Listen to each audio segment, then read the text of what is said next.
Namastê, sejam todas muito bem-vindas a essa aula, onde eu vou compartilhar um dos conhecimentos que mais têm sido preciosos em minha vida nos últimos anos e de muitas outras pessoas que eu tenho atendido e conhecido ao longo desse tempo.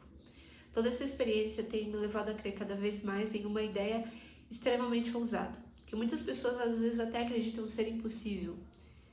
Eu acredito, e é o que eu vou mostrar para vocês, eu vou provar nessa aula, que qualquer pessoa pode saber o próprio futuro com detalhes e datas. Bom, antes de mais nada, eu acho importante expor a espinha dorsal da lógica por trás dessa ideia de que é possível prever o futuro. Vamos partir da seguinte premissa. Existe uma relação entre o próximo grande acontecimento da sua vida, pode ser uma viagem, pode ser um casamento, pode ser alguma questão no trabalho, na saúde, nas finanças, enfim. O próximo grande evento na sua vida e a teoria da causalidade.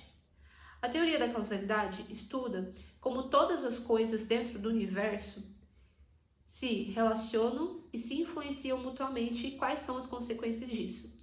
As consequências disso muitas vezes são em cadeia e são experimentadas ao longo do tempo. Logo, quanto mais nós temos conhecimento da causalidade, mais nós conseguimos prever o futuro. Vou dar um exemplo para vocês.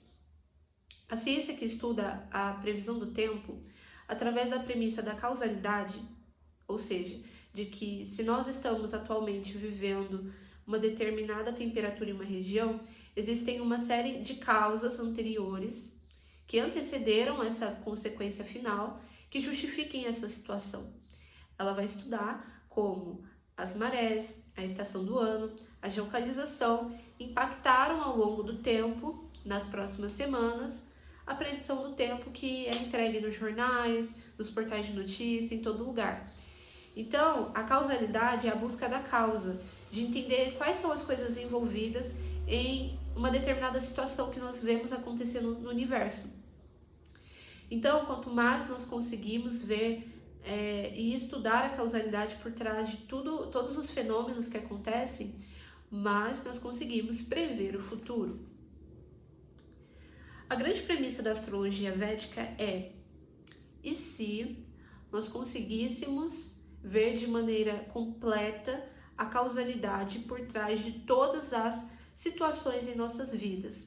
Ou seja, se nós conseguíssemos entender o que os nossos pensamentos, a nossa personalidade, todas as circunstâncias que caracterizam nossas vidas, o que tudo isso está semeando para o futuro?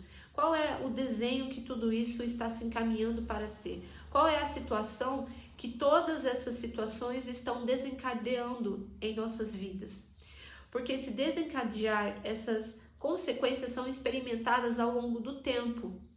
Logo, é possível prever o futuro quando nós compreendemos as consequências do nosso emprego atual, das nossas escolhas atuais, das nossas relações atuais, enfim, todos esses elementos que compõem o seu dia, que compõem a sua vida.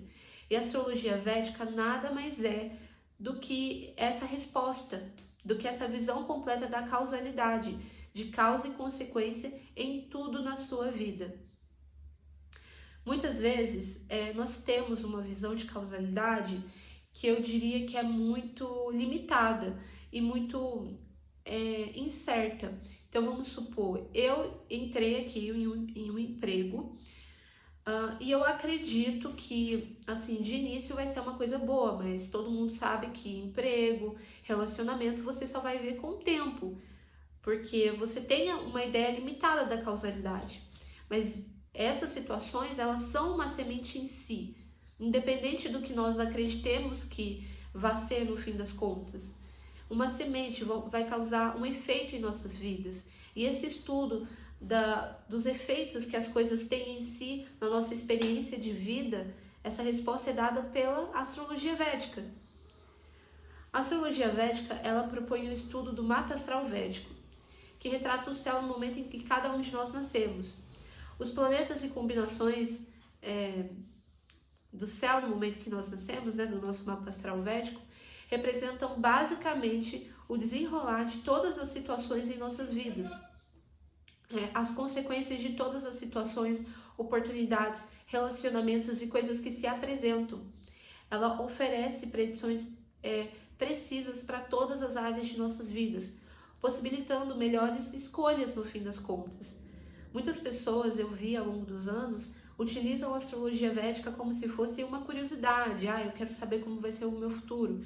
Mas na verdade, eu vejo ela como uma ferramenta, como algo que eu aplico todos os dias para tomar decisões melhores, decisões mais sábias, decisões com mais conhecimento.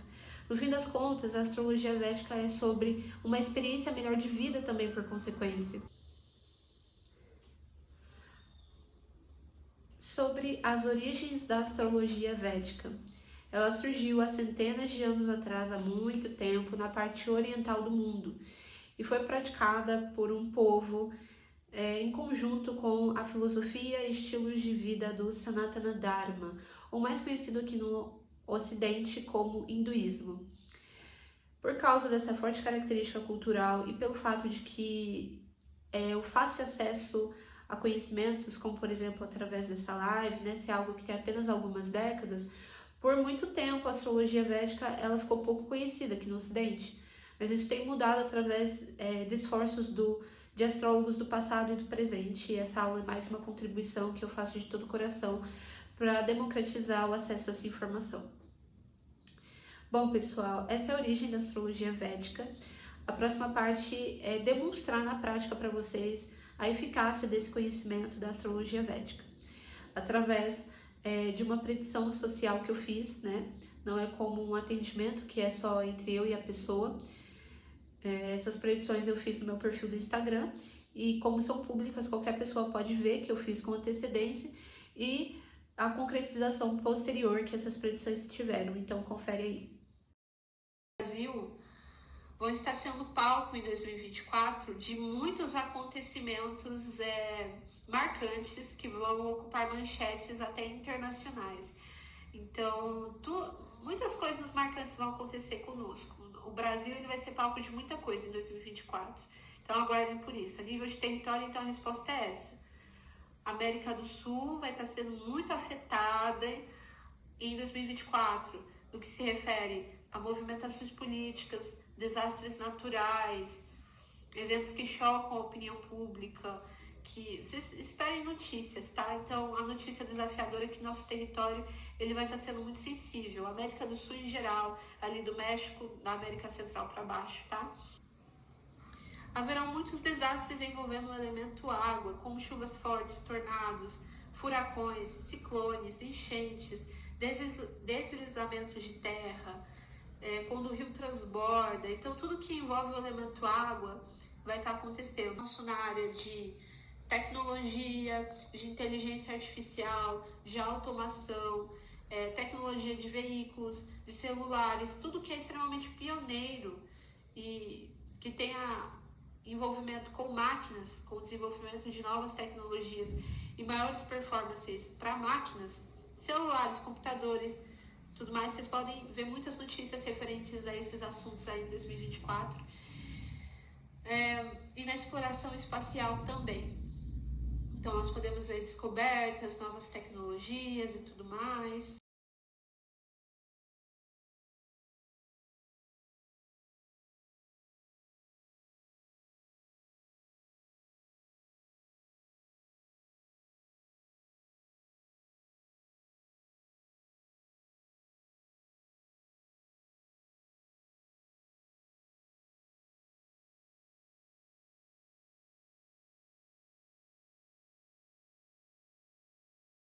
Voltamos, agora vamos começar de fato a entrar no conteúdo que eu desejo compartilhar hoje aqui com vocês. Em primeiro lugar, eu sei que uma das dúvidas mais comuns é qual é a diferença da astrologia védica para a ocidental, né? Que é a astrologia mais convencional praticada aqui no país. Existem muitas diferenças, se eu fosse enumerar, a aula ia ficar enorme. Mas, pessoal, existem duas que são as mais contundentes, digamos assim.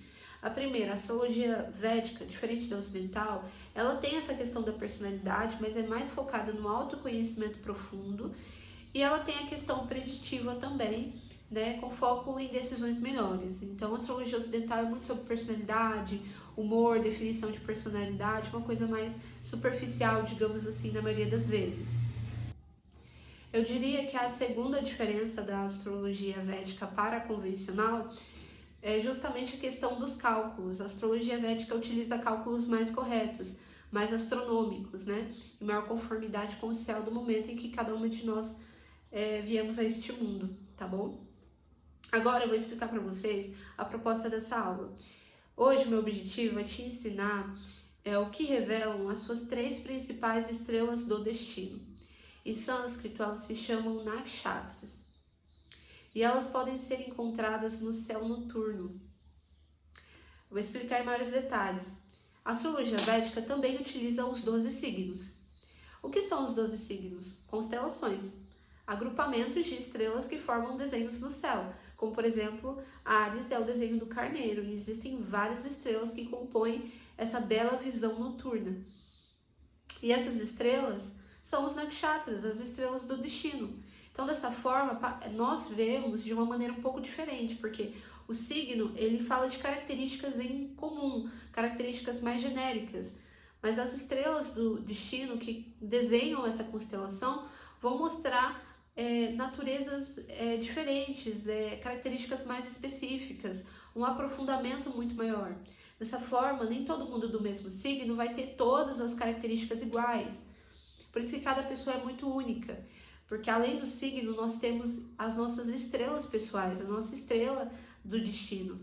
As 3 principais são, a principal é da Lua, depois ascendente, depois do Sol. Eu vou te ensinar um tutorial gratuito logo a seguir, tá bom? E para que você consiga calcular de maneira completamente gratuita e depois assistir a aula completa assistindo as suas 3 estrelas do destino.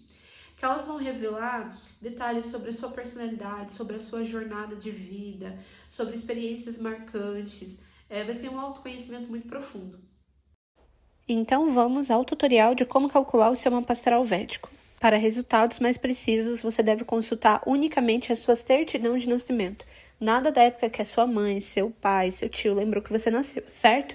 E outra coisa, não precisa fazer correção do horário em que você nasceu.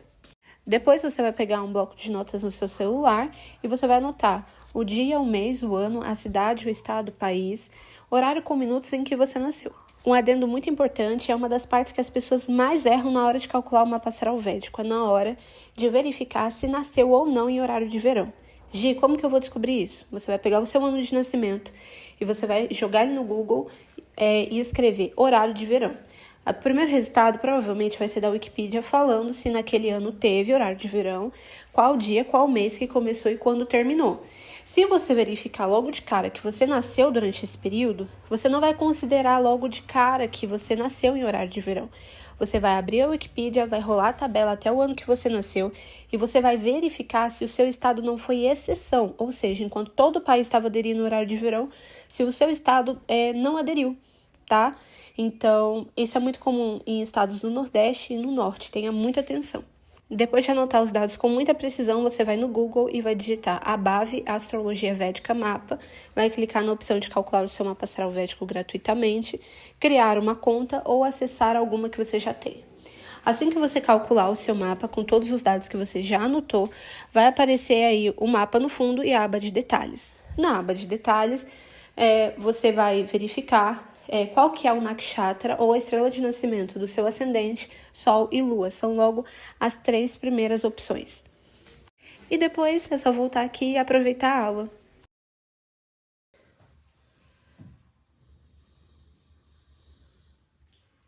Ashwini. Nessa estrela habitam os Ashwini Kumaras, irmãos gêmeos que possuem nas histórias védicas poderes milagrosos de cura, e o símbolo dessa estrela são os cavalos.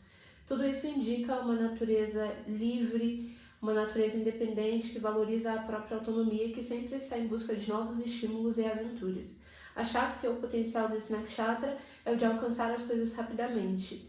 Isso revela que essas pessoas têm muitas experiências de vida e conquistas na parte jovem da vida, antes dos 30 anos de idade, além de indicar também uma natureza mais impulsiva.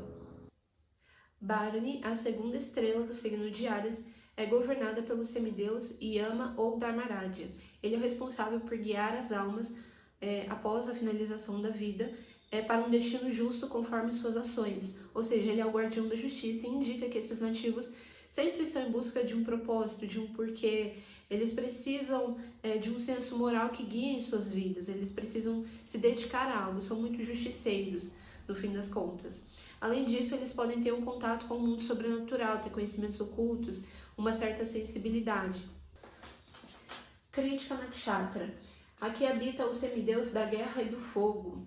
Isso indica basicamente que esses nativos têm um temperamento forte, defendem muito suas próprias ideias e concepções, possuem uma grande energia, são muito corajosos e aventureiros e são muito protetores com aqueles que amam também. Essa estrela está muito relacionada com a culinária, seja cozinhando, seja um grande apreço por se alimentar. Ou os dois ao mesmo tempo também é válido. Eles têm um pensamento muito rápido e muito crítico, tanto que o símbolo dessa estrela é uma navalha bem afiada, ou seja, isso tem relação com proteção, mas também tem relação com precisão e discernimento. Eles são ótimos aprimoradores.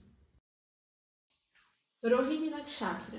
Esse é o primeiro nome, Rohini, de uma mulher muito atraente e charmosa que, segundo algumas histórias védicas, acabou despertando a inveja de sua própria irmã. Em algum momento eu posso contar essa história com mais detalhes, mas basicamente isso indica que essas pessoas têm uma personalidade muito encantadora ou até mesmo uma aparência que soa para as outras pessoas como belas. E por vários motivos podem ser vítimas da mesma temática de inveja e ciúmes ao longo da vida. Esses nativos são governados pelo Senhor Brahma, o Criador do Universo. Então são pessoas que podem se interessar por história, pelos antepassados, pela história da família. São pessoas muito artísticas, criativas e carismáticas.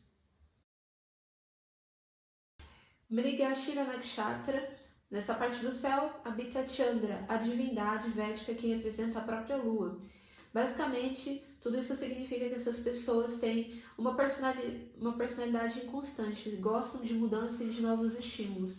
Podem gostar de viajar, de locomoção e podem passar por muitas fases diferentes ao longo da vida, passarem por muitas transformações pessoais e também eles vieram descobrir a própria felicidade.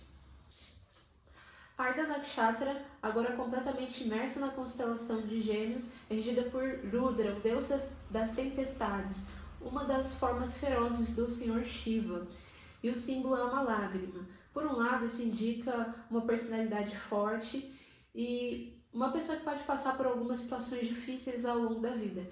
Por outro lado, a Shakti, o potencial, sendo o poder do esforço, indica que essas pessoas são muito ambiciosas e têm uma grande inconformidade, uma grande vontade de crescer na vida, podendo proporcionar para essas pessoas um destino de muita superação.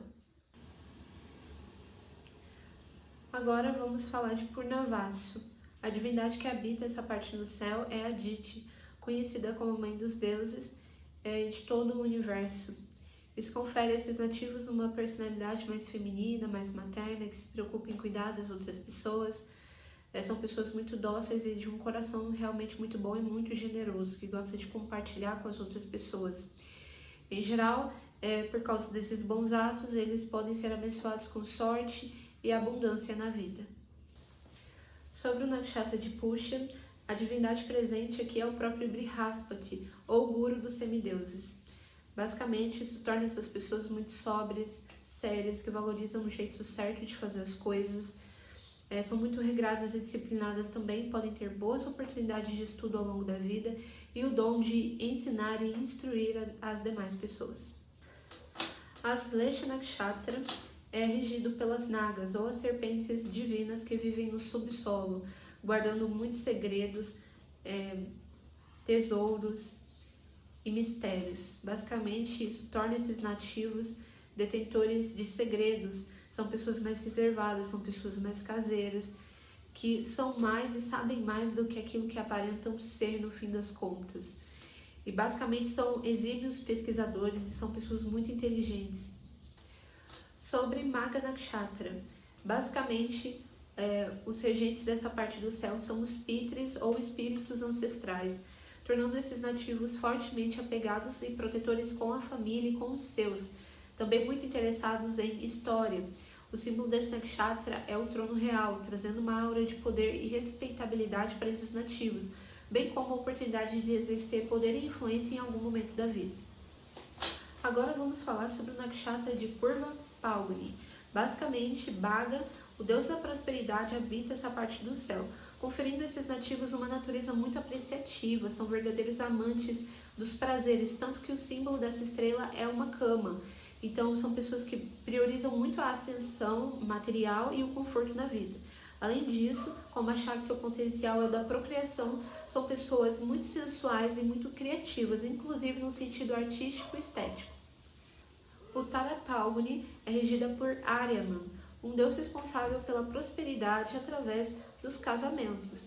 São pessoas muito românticas, que valorizam muito a própria família, e são pessoas muito unidas realmente umas com as outras, né, esses nativos. Também vejo que essa mesma estrela pode trazer oportunidades através da cooperação das outras pessoas e relacionamentos inclusive de outras vidas. Além disso, uma informação interessante é que a qualidade dessas conexões vai definir muito a oportunidade e qualidade de vida dos nativos dessa estrela. A estrela de Hasta é habitada pelo deus do sol. Basicamente, o símbolo é a palma de uma mão. Em geral, são pessoas muito ambiciosas, são pessoas muito inteligentes, que têm um entendimento muito técnico das coisas e que podem ser reconhecidas e obter prestígio por onde passam por causa de suas habilidades, principalmente manuais, escrita, manuseio ou então entendimento técnico de como funciona algum procedimento. Por conta disso, eles podem acabar sempre conquistando aquilo que eles verdadeiramente se dedicam e querem. Chitra Nakshatra é regido pelo arquiteto do universo, aquele que criou toda a estrutura. A Shakti ou potencial de alcançar bons karmas, boas consequências ao longo da vida. Em geral, são pessoas muito artísticas, muito criativas, muito engenhosas e que ao longo da vida vão ser reconhecidas por seus feitos, por aquilo que criaram, por aquilo que fizeram realmente. Eles vieram construir um legado. Swati Nakshatra é regido por Vayu, o semideus que representa o vento, o sopro da vida e os músculos celestiais. Em geral, são pessoas de pensamento muito livre, com ideias muito inovadoras e uma mente extremamente fértil e artística. Em geral, essas pessoas podem ter uma certa dificuldade de se encaixar em padrões. Sobre Vishaka Nakshatra. Basicamente, é um combo de divindades que regem essa parte do céu, Indra e Agni, tornando o temperamento dessas pessoas bem forte. São pessoas muito decididas, muito determinadas, que quando se propõem a fazer algo, vão até o fim. Justamente por causa disso, podem ser pessoas com muito conhecimento, que têm o dom de ensinar as outras pessoas e podem ter muitas conquistas ao longo da vida. Sobre Anuradha Nakshatra. Aqui, a divindade regente é Mitra, o semideus da amizade, da cordialidade e da cooperação, fazendo desses os escorpianos mais amigáveis e dóceis, que se dedicam profundamente às suas próprias relações. São pessoas que podem crescer através da cooperação de outras pessoas. Boas relações são fundamentais para esses nativos. Além disso, eles têm um poder de devoção e espiritualidade muito fortes, o que pode conferir certas habilidades e conhecimentos nessa área. Vamos falar também sobre a estrela de Jyeshta Nakshatra. Essa parte do céu é habitada por Indra, o rei dos semideuses, trazendo características de bravura, de coragem, de muita força. Essas pessoas podem ganhar muitas batalhas ao longo da vida através da força interna e através da ambição, angariando um certo poder, certas conquistas que são frutos de muito suor e de muita dedicação. Também são pessoas que são verdadeiros amantes dos prazeres da vida. Sobre Mula Nakshatra. Essa parte do céu é habitada por Kali ou Nirit, a deusa da destruição, fazendo com que essas pessoas tenham um temperamento muito forte, valorizem muito a própria independência, a própria autonomia nas próprias decisões. Em geral, eles precisaram lapidar essas características frente a algumas experiências difíceis que passaram. Então, são pessoas que precisaram se reinventar em muitos momentos da vida e podem ser conhecidas como pessoas muito fortes, muito disruptivas, com pensamentos muito únicos e muito diferentes. Eles vieram com a missão de renovar o mundo. Sobre Purvashada Nakshatra. Basicamente, essa parte do céu é habitada por Apas, a semideusa responsável pelas águas, tornando seus nativos pessoas muito conectadas com esse elemento da natureza, verdadeiros amantes de natureza, cachoeira, rios, lagos e o mar. Como a Shakti é o poder de se renovar e de se revigorar, eles acabam se renovando realmente muito através desse contato. E, em geral, são pessoas realmente muito esperançosas, são pessoas que sempre acabam se reerguendo perante as dificuldades da vida. Também são pessoas que se interessam por religião, filosofia, são muito intelectuais e buscam o centro da verdade sobre as coisas. Podem acabar acumulando muito conhecimento e a habilidade de ensinar as pessoas. Sobre o Nakshatra de Uttarashada. Basicamente, as divindades que presidem essa parte no céu são a própria classe dos semideuses, né, que são essas grandes almas encarregadas da administração universal. Dessa forma, os seus nativos são pessoas que desde cedo assumem muitas funções, tarefas, responsabilidades, são muito trabalhadores e podem acabar conquistando as coisas na maturidade. Então, aí até depois dos 30 anos, por volta dos 30 anos de idade. Então, são pessoas muito trabalhadoras, são muito persistentes, né? E por causa dessa característica, podem acabar cedo ou tarde conquistando o que desejam. Shravana Nakshatra. Essa estrela é governada por Vishnu, o responsável por manter todo o universo. Ele que dá a ordem cósmica, que faz com que as coisas se perpetuem e durem. Então, em geral, são pessoas muito pacientes, sábias, são excelentes conselheiras e boas ouvintes também. Tanto que o símbolo dessa estrela é o ouvido e eles têm o poder de se conectar com as outras pessoas, têm uma grande compaixão e por entenderem a natureza humana, são pessoas de muita confiança que podem acabar por causa dessa confiança que as pessoas têm neles, chegando muito longe na vida. Dhanishta Nakshatra. Essa estrela é governada por algumas divindades que administram assuntos materiais. Dessa forma, esses nativos sempre estão engajados em alguma ambição, são pessoas muito ativas, pessoas que querem crescer na vida, que podem acabar realmente conquistando isso em algum momento, tá? Então, são pessoas que materialmente, no sentido de realizações, podem ter feitos realmente notórios, tá? Em alguma área da vida, mas principalmente na profissional ou nos estudos. Além disso, o símbolo dessa estrela pode ser o tambor do Senhor Shiva ou a flauta de Krishna, tornando esses nativos grandes apreciadores da música. E também, através da emissão do som, eles podem ter muitos resultados, seja através do discurso, seja através de resultados espirituais dos mantras. Shatabisha Nakshatra, essa estrela que está completamente na constelação de Aquário, é regida pelo semideus Varuna, o governante dos oceanos profundos, tornando esses nativos caseiros, reclusos, misteriosos e com conhecimentos ocultos.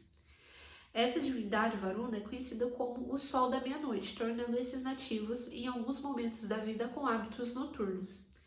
Além disso, como essa divindade, eles podem ser renegados em algum momento da vida ou se sentirem pouco compreendidos. Eles são pessoas exóticas. Além disso, a Shakti, o potencial dessa estrela, é o de curar, fazendo com que, em algum momento da vida, essas pessoas tenham que cuidar da própria saúde ou de alguma pessoa próxima, ou até mesmo realizar algum tipo de caridade. Eles podem ter conhecimentos terapêuticos, medicinais também. Vamos falar também sobre a estrela de Purvabhadrapada Nakshatra. Nessa parte dos céus habita uma forma do Senhor Shiva, que possui uma única perna. As escrituras e mitologia contam que, através de seu poder, ele equilibrou toda a criação, trouxe ordem, trouxe funcionamento e desenvolvimento. São pessoas mais reservadas, introvertidas, que possuem um interesse pelo oculto, por conhecimentos pouco convencionais, uma inteligência muito acima da média e costumam ter uma natureza de pesquisadores, de descobrirem coisas, de descobrirem novas maneiras de se fazer as coisas. Então eles vieram servir essa inteligência e essa capacidade que eles têm de acessar outros planos de consciência para poder elevar este mundo. Também vale a pena falar sobre o Tara Bhadrapada. É uma estrela que tem uma natureza muito similar à estrela de Purva Bhadrapada, no sentido de que esses nativos também têm comportamentos mais reclusos, né? Afinal, a divindade que habita essa parte do céu é uma serpente que habita nas profundezas do oceano, guardando muitos tesouros e conhecimentos ocultos. Então, são pessoas mais reservadas, são pessoas mais intuitivas, que têm ideias e interesses pouco comuns também. Podem ter práticas espirituais muito poderosas, uma intuição muito poderosa, uma facilidade com esse assunto e podem ter insights de outros planos de consciência. Eles vieram a esse mundo como as pessoas de Purva Bhadrapada, aqui as pessoas de Uttara também vieram deixar um legado, usar essa inteligência, usar esses insights para elevar o mundo. E a última estrela da constelação de Peixes, a estrela de Revot, é regida por Pushan, o protetor dos rebanhos e dos viajantes.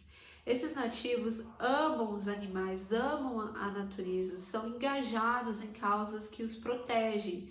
São pessoas muito amorosas, muito prestativas e que podem ter identificação e interesse por elementos de outras culturas, e interesse por viajar também ao longo da vida. São pessoas mais exploradoras, que gostam de novidades, que gostam de outras coisas. Pusha também é conhecido como aquele que guia a alma depois da vida, então são pessoas também muito espiritualizadas, que têm uma visão muito profunda sobre a vida.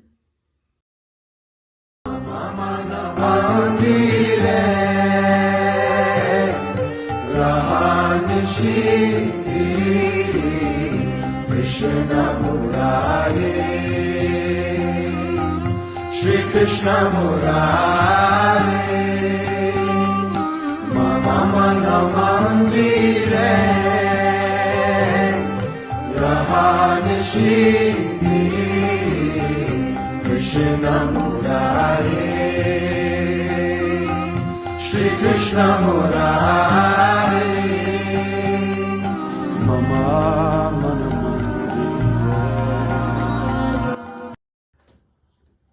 Bom, eu sei que muitas de vocês podem ter a curiosidade de saber como eu cheguei até aqui, como que é a vida de uma pessoa que utiliza a astrologia védica em todas as áreas, que, enfim, trabalha com astrologia, né?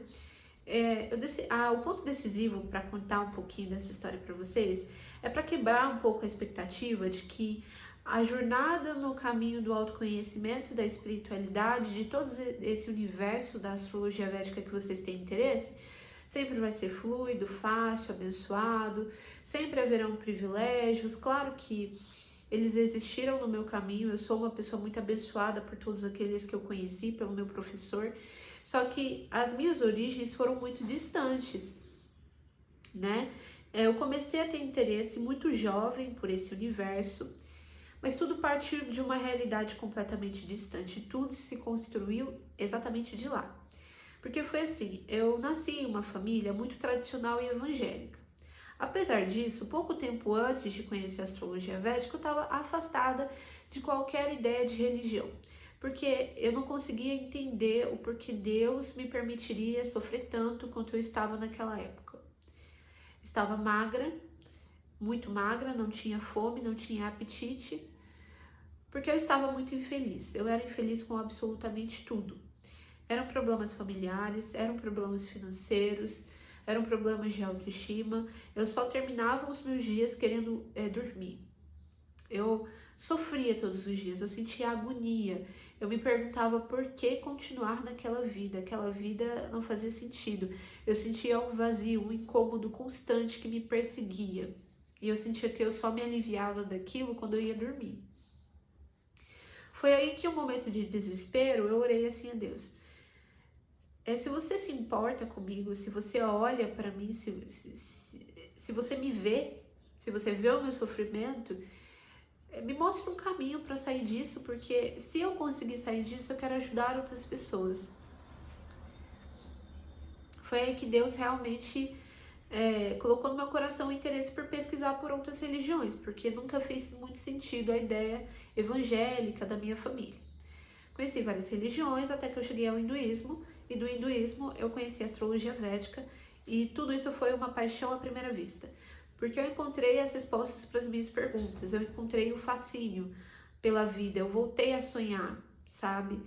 Eu comecei a entender que existe um controlador supremo, a realidade da alma, a realidade eterna da alma, a razão do sofrimento. Eu encontrei consolo, eu encontrei a beleza dessa vida. Eu me encantei de verdade. Eu descobri o que é o amor de verdade, eu descobri o que é o encanto de verdade. Foi muito mais do que conquistas que as minhas mãos pudessem apalpar, que as minhas mãos pudessem pegar e mostrar para vocês. Acima de tudo, o meu coração foi resgatado. É um coração que estava quebrado, um coração que estava cansado dessa vida. Agora eu tinha vontade de viver, eu tenho vontade de acordar todos os dias. E eu sou muito abençoada por ter tido essa chance. E foi isso, foi amor à primeira vista, ver o meu mapa astral védico, entender que as coisas não eram por acaso, que eu não estava jogada ao caos da vida, sabe? A entender o motivo pelo qual certas coisas aconteceram e o que viria pela frente. Até que nisso eu conheci aquele que futuramente seria meu professor de astrologia védica e perguntei a ele quando que eu iria conhecer algum professor de astrologia védica, porque até então foram anos de hobby. E eu queria fazer algum curso, queria aprender um pouco mais, entendeu? Quando que eu ia conhecer alguém que eu ia fazer o mapa, que talvez fosse me ministrar algum curso, né? Mas até então eu não tinha a certeza que eu iria trabalhar com isso. E ele falou assim, quando começasse a Mahadasha da Lua. Beleza, se passaram anos, gente. Se passaram anos, mas eu sempre guardei essa instrução comigo. Porque não faltava tanto tempo assim para o Mahadasha da minha Lua começar. Foi aí que a vida foi passando, eu fui guardando dinheiro, eu sempre quis fazer consulta com ele, até fazer algum curso, se fosse possível. E aí eu comecei nesse tempo, entre ele falar isso e eu juntar o dinheiro para fazer a consulta, a pensar assim, nossa, por que não trabalhar com astrologia védica, né? Uma coisa que eu gosto tanto, mas existe esse preconceito, né? De que é trabalho com espiritualidade, não é trabalho, e é só hobby, né? Trabalho, é você fazer um concurso, é você fazer uma faculdade, né? Então, assim, existiam esses dois lados, então eu tava indecisa. Até que eu juntei o dinheiro, entrei em contato com ele e marcamos um dia. A confirmação veio, para ambas as partes, acredito, quando durante a consulta virou meu Mahadasha da Lua. Foram anos do período de Sol para o Mahadasha da Lua. E naquele exato momento foi a virada entre os dois ciclos planetários, porque são ciclos planetários, tá, que governam as nossas vidas. E ali eu tive certeza que ele ia ser meu professor e ele talvez tenha me reconhecido como aluna, que depois eu até comentei isso com ele. Depois ele me convidou para ser aluna dele, explicou como tudo ia funcionar, né, enfim. E aí eu me formei como astróloga védica, tive a confirmação durante a consulta de que esse era realmente o meu caminho, e foi um autoconhecimento muito profundo.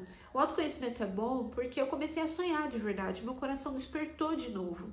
Mas ao mesmo tempo eu vi que eu estava em uma realidade muito distante, porque eu queria amigos que entendessem os meus interesses, que eu pudesse compartilhar, e eu vi que aquilo estava tudo, era distante da minha realidade, né? Eu queria independência financeira, coisa que até então eu não tinha. Eu queria poder ter um trabalho que me libertasse, que eu sentisse que eu estava me libertando, que eu estava fazendo algo bom para minha alma e para minha realidade financeira ao mesmo tempo. Enquanto eu estivesse fazendo o meu trabalho, enquanto eu estivesse fazendo aquilo, e não um trabalho que me aprisionasse. Era isso que eu queria. E eu vi que essas aspirações não correspondiam com a minha realidade. Então, nesse sentido, foi difícil. Foram anos de construção. Eu tomei a coragem de fazer a transição de carreira, de um trabalho que eu não gostava, que me aprisionava, para a astrologia védica, que é meu verdadeiro propósito. Então, eu comecei a ter amigos que eram alinhados com o que eu gostava, a conquistar a minha independência financeira, a comprar coisas que eu sempre desejei, a ter todas as áreas da vida de um lugar extremamente oposto para o meu propósito, para algo que eu gosto, para algo que eu amo. Foi uma construção, houveram dias difíceis, mas o mapa, meu professor, as pessoas que estiveram no meu caminho, me ajudaram muito. E tudo isso me fez crer cada vez mais que a realidade espiritual, o magnífico, o extraordinário, a ordem por trás de tudo isso que existe é real, é presente. E eu espero que essa história inspire você, por mais que a sua realidade seja distante, por mais que a sua dificuldade seja grande, de que a luz da astrologia védica pode te guiar. E espero que essa aula tenha vindo num momento especial para você. Agora eu vou fornecer um conhecimento que é tão importante quanto tudo que eu passei até agora para vocês. Tão valioso quanto é o conhecimento, é você saber como utilizar, como dar os primeiros passos na astrologia védica, como realmente adentrar de maneira mais assertiva, evitando erros, evitando perder tempo, né? E eu vou compartilhar com vocês a experiência que eu tive como astróloga ao longo desses anos de experiência, ao longo desses anos que eu atendi, mas que eu também fui uma estudante, que eu também busquei por esse conhecimento. Eu vou falar sobre erros e acertos para que vocês consigam aprender com a minha experiência. Bom, pessoal, o primeiro erro que eu vejo que é muito comum das pessoas trazerem da astrologia ocidental é aquele foco excessivo na personalidade e na busca pela identificação. Eu queria perguntar para vocês se vocês sabem qual é a diferença entre a busca pela identificação e o autoconhecimento. Existe muita diferença. Às vezes as pessoas acham que quando elas estão se identificando imediatamente com uma descrição de personalidade, elas estão se autoconhecendo, mas na verdade o verdadeiro conhecimento não é aquele que fala o que é óbvio, o que muitas vezes amacia o nosso ego ou concorda com algo que nós já sabemos. O verdadeiro conhecimento é o conhecimento que provoca, é o conhecimento que causa reflexão. Autoconhecimento é muito mais do que algo que está na nossa visão imediata das coisas, como é a identificação, né? O autoconhecimento é algo que você vai se observar no seu dia a dia, você absorve o conteúdo e você vai refletir sobre isso, sobre a maneira com a qual você trabalha, sobre a maneira com a qual você se relaciona. Então é um processo muito mais profundo do que buscar uma visão na superfície. Ah, eu me identifiquei, é exatamente isso. A identificação, ela está no processo do autoconhecimento porque tem coisas que são muito óbvias. Acredito que você se perceba com algumas características de maneira mais superficial. Mas o autoconhecimento muitas vezes vai te falar coisas que você vai refletir, que você vai se descobrir. Então o imediatismo ele é muito prejudicial, né? Então é preciso deixar esse hábito da astrologia ocidental, de querer coisas supérfluas, de querer coisas rápidas, o entendimento rápido das coisas, porque muita coisa se matura com o tempo, como eu falei para vocês. Então, a astrologia védica não é como a astrologia ocidental. A ocidental foca na identificação, daquela coisa imediata. É isso. A astrologia védica é no autoconhecimento e são nas predições precisas, ou seja, ao invés de querer buscar apenas questões de personalidade, na astrologia védica nós temos muito mais o foco no entendimento de como algumas questões vão se desenvolver na sua vida. Então, quais são as suas experiências no amor, no trabalho, como que vai estar as suas finanças, né, os seus gastos, seus ganhos. Então, a astrologia védica ela é muito mais prática e ela é muito mais voltada para o autoconhecimento mais profundo. Enquanto o primeiro erro que eu falei para vocês é mais comum em pessoas que estão chegando na astrologia védica, que às vezes trazem uma certa bagagem da astrologia convencional, esse erro que eu vou falar, o segundo, ele é mais comum em pessoas que já estão na astrologia védica, que têm mais experiência. Eu vou fazer uma pergunta para vocês. O que chama a sua atenção na astrologia védica? Acredito que a maioria das pessoas vai falar que o que chama a atenção é a possibilidade de ter predições muito precisas, certo? Eu diria que, na verdade, o maior benefício é gerado através desse fato de que a astrologia védica traz predições muito precisas, mas que isso em si não é o maior benefício da astrologia védica. E que muitas vezes as pessoas, por terem esse brilho, porque é fascinante você ter uma predição e você vê acontecendo na sua vida, você vê acontecendo isso na vida das pessoas, mas a verdadeira preciosidade de qualquer conhecimento, incluindo o da astrologia védica, não é o quão preciso ele é. Isso é só a base. Conhecimento bom é o conhecimento que transforma. É o que faz você sair de um ponto A e ir para um ponto B. É o que faz você se tornar uma pessoa melhor. Então, se nós estamos falando da astrologia védica, que é um conhecimento sobre o que vai acontecer no futuro, seja lá o que for, o benefício de verdade, o que realmente vai mudar as coisas, é você conseguir melhorar esse destino, é você conseguir melhorar as coisas. Então, na minha forma de fazer astrologia védica, muito mais do que querer que os olhos de vocês brilhem para as predições, eu quero que os olhos de vocês brilhem também para a possibilidade de conseguir melhorar isso, porque nem sempre as tendências são positivas, porque essa é a realidade da vida. Nós temos dias bons, nós temos dias difíceis. Então, um erro muito comum são as pessoas se preocuparem tanto em predições e se esquecerem em como vão utilizar esse conhecimento, em qual é a metodologia, quais são as práticas espirituais, quais são as ações que realmente devem ser tomadas, porque conhecimento bom é conhecimento que transforma.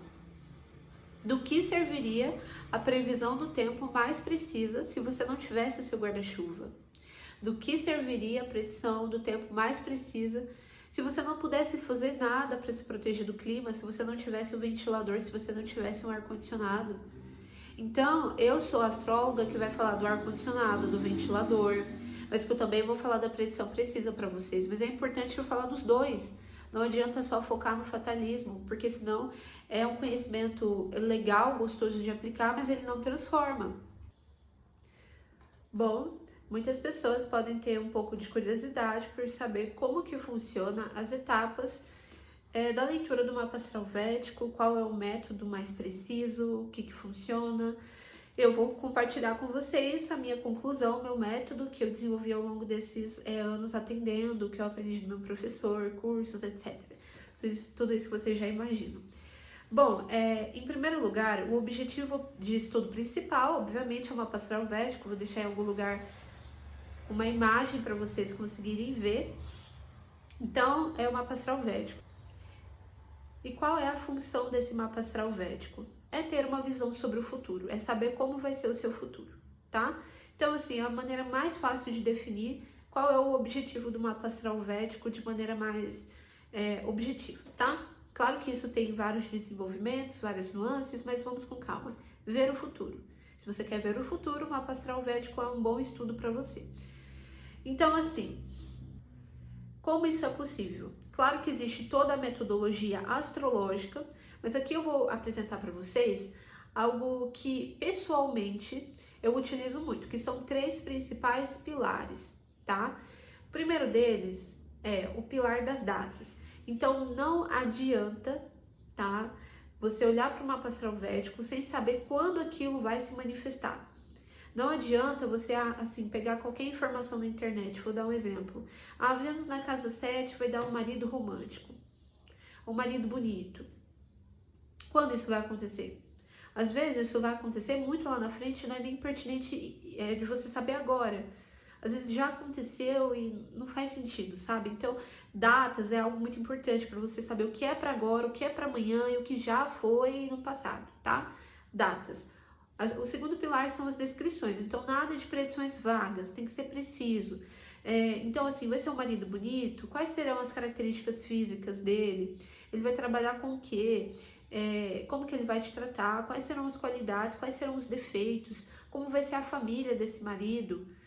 Então, detalhes é muito importante. Onde você vai conhecer esse marido? Vai ser no parque, vai ser na academia, vai ser no trabalho, vai ser em uma festa, vai ser em um barzinho. Então, descrições ricas é o segundo pilar de toda a predição que é feita. Nos meus atendimentos, é claro. E o terceiro, e o que dá sentido para os últimos dois pilares, é o pilar do aconselhamento.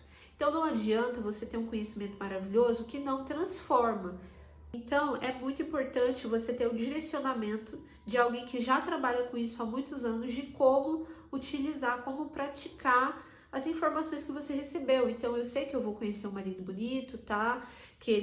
Eu vou conhecer ele na academia. Então o que é aconselhável fazer nessa situação? Como que eu vou utilizar esse conhecimento? Como que eu vou melhorar o meu destino? Como que eu vou agarrar essa boa oportunidade e vou evitar o que é difícil? Quais são as práticas espirituais? Então eu dedico muito tempo no aperfeiçoamento da técnica de aconselhamento e de melhoria do destino, porque senão nada faz sentido. Conhecimento bom, já falei aqui para vocês, digo e repito, é conhecimento que transforma. Então jamais que eu poderia deixar isso de lado. E muita gente se esquece, estuda o mapa, mas e aí, como que você vai usar isso? Então, eu utilizo toda a experiência, todos os meus estudos a serviço das pessoas que vão nos atendimentos para dar os melhores aconselhamentos e direcionamentos possíveis. Bom, a metodologia, eu diria que no fim das contas realmente é essa. E qual é o benefício? Bom, você evita perder tempo, você otimiza seu tempo, porque e em dois sentidos diferentes, tá? No sentido de que se você tentar estudar por conta, talvez você tenha muitos erros, você não sabe se você tá certo, se você tá errado, então fica uma confusão muito grande, né?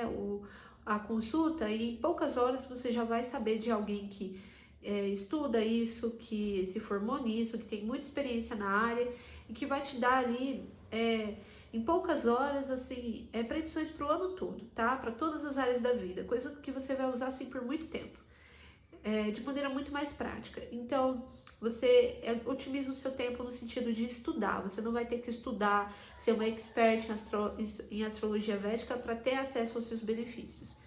Você também otimiza seu tempo porque você evita perder tempo com decisões que não são frutíferas. Porque já sabendo com antecedência o que vai dar certo e o que não vai dar certo, você já toma uma decisão mais consciente. Você já muda os seus caminhos, você não vai investir numa relação, num trabalho, numa formação que você que não vão dar resultado. O que antes era incerto, nessas áreas inclusive, agora você já sabe exatamente o que esperar e você já não perde mais o seu tempo com quem não deveria, em trabalhos que não deveriam, em estudos que não deveriam. Você também evita perder dinheiro, porque ao invés de gastar um dinheiro com formações que você nem vai utilizar, investindo em trabalhos que não são o seu propósito, que não vão dar retorno, você já vai exatamente naquilo que o seu mapa astral abençoa. Você evita também o sofrimento, esse sofrimento de ter que passar por situações difíceis que podem ser evitadas, relações, trabalho, na família. Então você se torna uma pessoa mais feliz e com experiências mais ricas, com experiências mais assertivas e bem-sucedidas nessa vida. Então esses são os benefícios, esse é o benefício último, né, do mapa astral védico, é proporcionar uma qualidade de vida em todos os sentidos, né? No sentido espiritual, no sentido material, na sua autoestima, nas suas experiências, né? Melhores histórias para contar. E se você sente a inquietude de um novo ciclo na sua vida, essa necessidade de mudar, uma decisão a ser tomada, um novo passo que você quer dar, uma mudança de residência, mudança de país, transição de carreira, novo relacionamento, se você decidiu que você quer mudar algo, o mapa astral védico pode ser a chave para você tomar uma decisão muito mais feliz. E esse é um sinal de que o chamado é para você, tá bom? Então eu vou deixar mais informações sobre consultoria, o que você recebe, valores, na descrição do vídeo e no comentário fixado, tá bom? E vou deixar também a seguir alguns depoimentos para fechar a nossa aula. Agradeço muito a sua presença aqui. Namastê!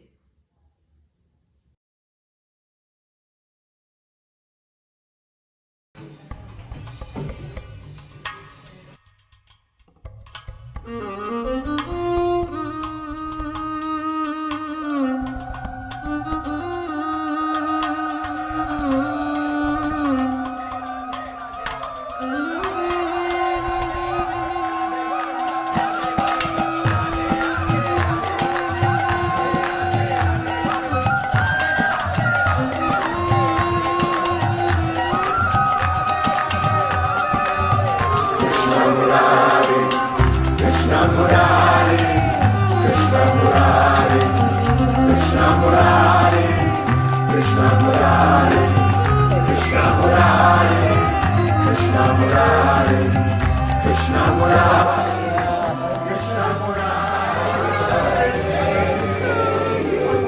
Krishna Murari, Shri Krishna Murari.